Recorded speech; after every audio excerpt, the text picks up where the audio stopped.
bem-vindos a mais um vídeo do canal do nosso quadro de análise, quadro no qual falamos de um arco já concluído nas atuais mensais da editora Panini. Avisando como sempre aos inscritos novos do canal que o nosso quadro de análise ele vai conter alguns spoilers com relação à publicação, porque vamos estar falando de um arco que já foi completo e que tem várias edições. Então, para ficar um vídeo mais completinho, é meio que impossível não mencionar alguns acontecimentos que apareceram no decorrer dessas edições.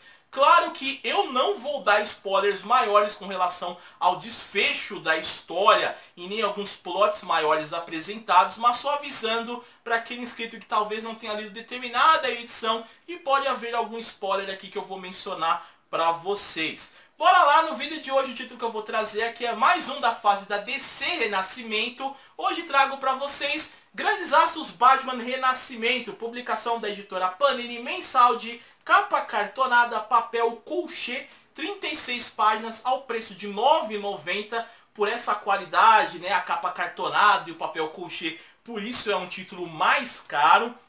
Essa inclusive é a 5ª edição que saiu nas bancas recentemente, concluindo o primeiro arco de Grandes Astros Batman, que é o meu pior inimigo. Tô mostrando aí pra vocês todas as edições que correspondem a este primeiro arco. Aqui na equipe criativa temos no roteiro o grande Scott Snyder e na arte no arco principal temos o grande John Romita Jr., amado por muitos e odiado por outros também. Eu gosto muito da arte dele. E na história secundária temos a arte do Declan Shalvey. Essa publicação traz somente um título de All-Star Batman por edição, avisando para vocês. Então, pelo preço aqui, mas por ter um papel melhor e a capa cartonada, vai ter aqueles leitores que acham que não vale o preço e vai ter aqueles que vão gostar do formato dessa edição, dessa mensal. Se eu não me engano, esses títulos de Grandes Astros Batman, acho que vai ter ao todo 14 edições, acho que já foi concluído, não me lembro se ao todo são 14. Se eu tiver errado, vou estar corrigindo aí embaixo na tela para vocês.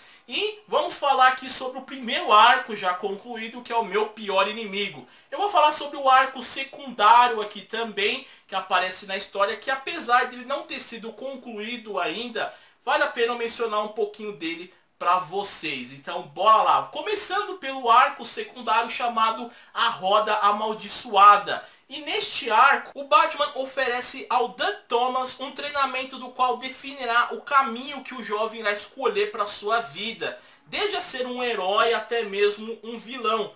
E tanto este treinamento como um caso em que ambos investigam os assassinatos do psicopata Zsasz vão aguçando os sentidos do Duck e moldando seu psicológico através das suas escolhas, tomadas de decisões e até mesmo o seu passado com seus pais e a atual condição deles, que eles foram envenenados pelo Coringa. E apesar da história ainda não ter chegado no desfecho, é uma história muito bacana, colocando em foco Doug Thomas, um personagem apresentado no arco de Batman Ano Zero, e mostrando que o personagem tem um grande potencial para se tornar ali um grande aliado do Batman. Inclusive na história o próprio Duck diz que ele não quer se tornar um parceiro mirim do Batman, e o Batman também diz que ele não quer um novo Robin, mas está dando uma oportunidade de ouro para o garoto fazer umas escolhas para a sua vida, que vai definir o seu caminho. E é uma ótima história, inclusive trazendo um dos vilões mais psicóticos do Batman, que é o Victor Zsasz, né?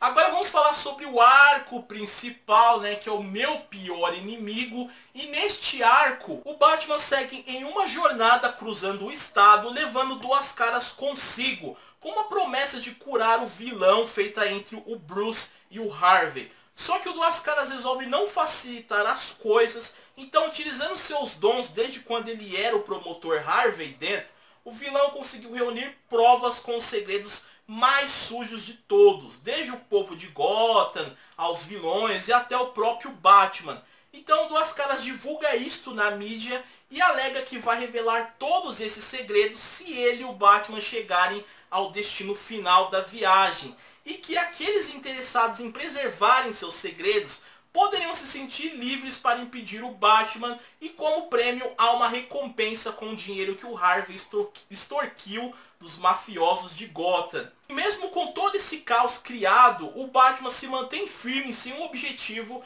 e terá que enfrentar várias adversidades, desde os cidadãos tentando preservar seus segredos até vilões caçando a recompensa. E apesar do Duas Caras ser o vilão em destaque do arco, os grandes mafiosos de Gotham, o Pinguim, o Máscara Negra e o Tubarão Branco, eles contratam um assassino KGBesta ou Besta para quem preferir, para acabar com o Batman e o Harvey, o que coloca o Besta como outro vilão em destaque na história. O arco em si conta com uma ação constante, um roteiro dinâmico e diversas revelações em flashbacks mostrando o passado do Harvey e do Bruce desde quando se conheceram, abordando bem o relacionamento entre eles até hoje e a mente tanto do Batman como do Duas Caras. Então, tendo em vista esses acontecimentos, bora lá para minha análise sobre esse arco de Meu Pior Inimigo. Eu digo pra vocês que eu gostei dessa história, eu achei ela bem dinâmica, fluida, bacana, divertida, prende o leitor quando lida de uma vez só, e eu já vou explicar o porquê disso pra vocês. O Scott Snyder ele traz um Batman todo B10 aqui, com umas atitudes radicais, inclusive em alguns momentos ele falando palavrão, claro, é censurado aqui, mas em uns momentos bem engraçados na história aqui também, ele também com os novos apetrechos usando ali também, que eu achei bem bacana dos recursos do Batman, sempre sendo bem explorados ao máximo aqui, e é bem interessante uma abordagem psicológica que o Scott Snyder coloca na história, que é por isso que eu citei pra vocês que é uma história que eu recomendo que se leia de uma vez só. Eu, a princípio, comecei a ler este arco, uma edição de cada vez, que ia sair no decorrer do mês. E, a princípio, eu comecei gostando, depois eu tava achando que o arco não tava lá, essas coisas. E por isso que eu falo pra ler a história de uma vez só, porque você pega esse título que saiu uma edição só por mês e acaba quebrando o seu ritmo da leitura. Você acaba esquecendo alguns elementos apresentados na história anterior, a história pode acabar ficando monótona, mas quando você pega todas as edições para fazer uma leitura de uma vez só, além de você captar tudo que o Scott Snyder quer apresentar com a história, que ele usa muito de uma simbologia aqui, você vê como é que ela é dinâmica, bem fluida e bacana.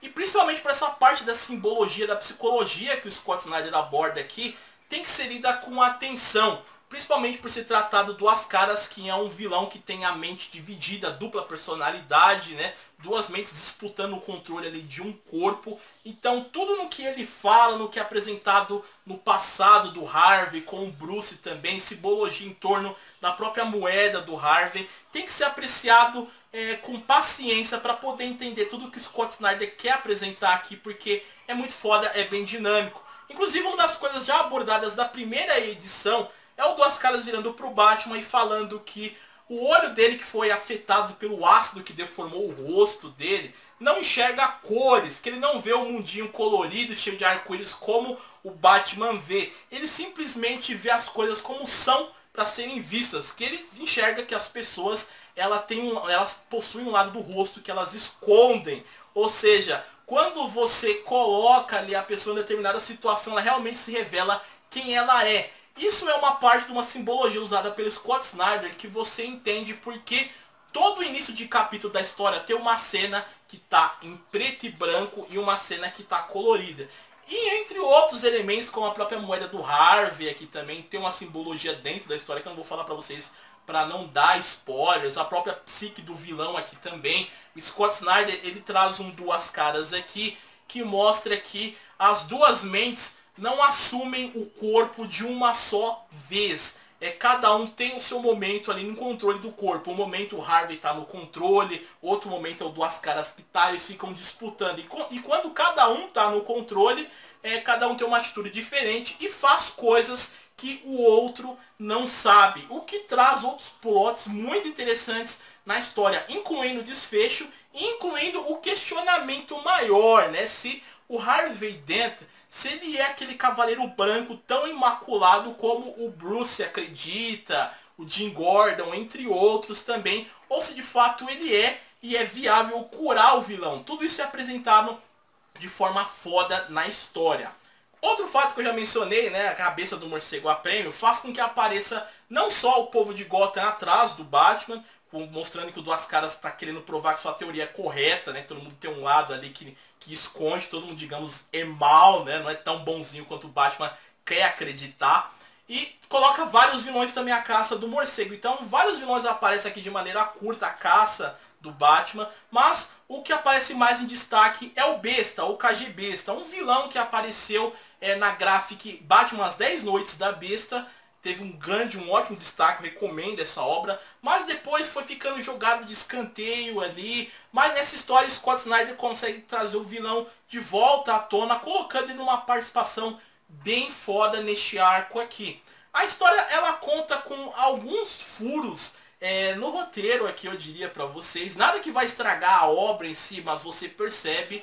Um deles é com relação a esses segredos que o Duas Caras reuniu de todos ali de Gotham. Quando chega no desfecho da história, você vê uma resolução, mas você fica se perguntando, pô, mas era prometido que se tal coisa acontecesse, tal coisa ia acontecer. Como isso foi evitado, não aconteceu em si. E outra ponta solta é em torno de um fato apresentado sobre o pai do Duas Caras também, que também não chega numa resolução e uma explicação na história. Não são coisas que vão estragar a história tornando ela uma porcaria, mas são coisas que ficaram ali em aberto. A arte do John Romita Jr. é espetacular, eu gostei bastante. John Romita mandou muito bem aqui. Claro que quem não gosta da arte dele vai continuar não gostando, mas eu achei que ele fez um trabalho sensacional, se dedicou aqui, não estava com preguiça de desenhar, diferente do que ele fez, né, no título do Superman dos Novos 52. Então, resumindo, é uma ótima história, Duas Caras abordadas de uma maneira sensacional, principalmente porque é um vilão complexo devido às suas personalidades, é aquele complexo de o médico e o monstro, Jekyll e Hyde, que é muito interessante aqui. Então eu recomendo, vale a pena. Minha nota para Grandes Astros Batman, Meu Pior Inimigo, é uma nota 8.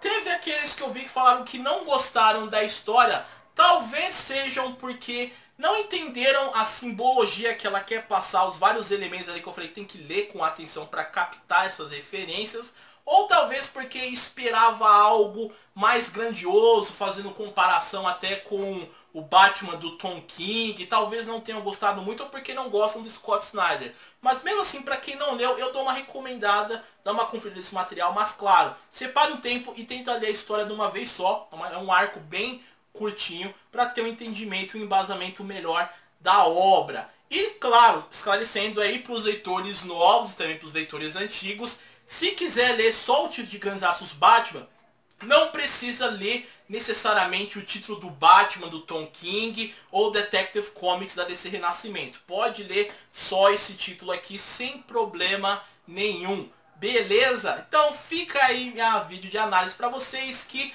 Grandes Astros Batman, sensacional título da DC Renascimento, muito bom, vale a pena dar uma conferida, principalmente se você gosta do Scott Snyder, do universo de Batman. Claro, não é uma história que vai agradar a todos, como eu citei, mas mesmo assim é um material bacana. Se comparado com o Grandes Astros Batman do Frank Miller e do Jim Lee, que o Mestre Miller até nem concluiu a obra, tá muito melhor que aquele Grandes Astros Batman lá, isso eu garanto pra vocês. Eu espero que vocês tenham gostado de mais esse vídeo. Se gostou, como sempre, deixa seu like, se é novo, se inscreve no canal, marca o sininho das notificações. Já leu o arco inteiro, o que achou? Mesmo que não tenha gostado, diga aí o que foi que não gostou. A gente troca umas ideias bacanas. Um forte abraço, até o próximo vídeo e valeu!